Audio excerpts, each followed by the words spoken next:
Lady Special K, alias Kitty Antoine, en direct de Montréal pour la chronique Montréal, ma ville. Ben, c'est officiel, le buzz est parti. J'espère que vous en avez entendu parler. Sinon, ben, je vous l'annonce, le CRTC a octroyé à Clovis TV le permis d'exploiter une chaîne urbaine musicale et ça va arriver très bientôt dans votre écran. Ça va être dédié à la nouvelle génération des 13-34 ans. Et j'ai à mes côtés l'instigateur de ce projet, Jean-Yves Roux, alias Spike Roux. Comment ça va? Et félicitations. Je te remercie, ça va bien aussi, j'espère. Clovis TV va voir le jour quand exactement? Ben, à vrai dire, le lancement officiel de la chaîne s'en vient en avril, mais la mise en onde, c'est vraiment en septembre. La date, quand même, reste à être divulguée très bientôt. Quelles sont les étapes qui auraient peut-être été déterminantes pour arriver à où ce que tu en es aujourd'hui? On le sait très bien en tant que membre de la scène locale et pour laquelle j'ai fait beaucoup de sacrifices, tout comme plein d'artistes, tout comme plein d'autres artisans. On s'est vite rendu compte qu'on n'a pas de radio urbaine, radio hip-hop 24 heures sur 24, on n'a pas de télévision. Il y a eu différents magazines spécialisés, vraiment, qui sont sortis pour couvrir un peu la scène, mais comme on dit, c'est pas assez.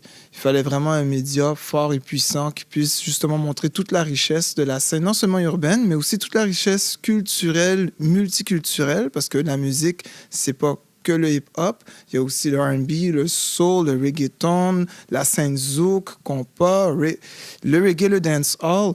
Et puis, il fallait vraiment réussir à trouver un moyen d'arriver avec une chaîne qui est capable justement de montrer toute cette richesse qui se trouve à Montréal, au Québec, dans le Canada francophone, quoi.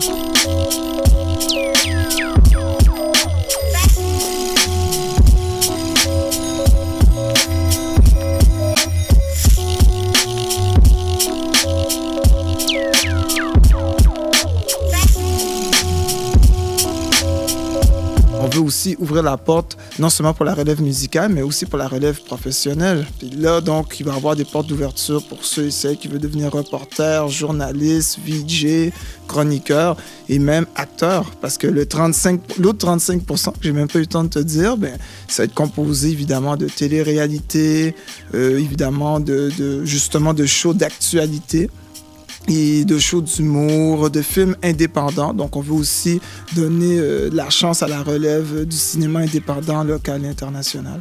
Comment les jeunes peuvent rentrer en contact avec vous pour offrir leurs services, que ce soit comme animateurs, acteurs, etc.?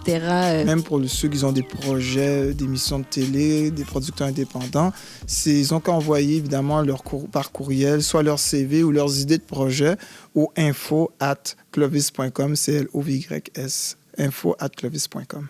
En attendant que le jour fatidique arrive, est-ce qu'il y a une façon de se mettre quelque chose sous la dent pour patienter? Ah, tout à fait. Le 31 janvier qui s'en vient, bien, sur clovis.com, les gens auront accès directement à un blog qui va donner quand même une bonne idée, un petit peu de l'esprit, de l'atmosphère qui s'en vient sur la chaîne. Des blogueurs quand même assez reconnus dans la scène, puis des blogueurs peut-être moins connus, mais qui vont arriver avec du contenu très, très, très intéressant, tout comme le contenu de la chaîne va l'être. En tout cas, on va vraiment surveiller vos mouvements à la loupe. Et puis encore une fois, félicitations. Merci.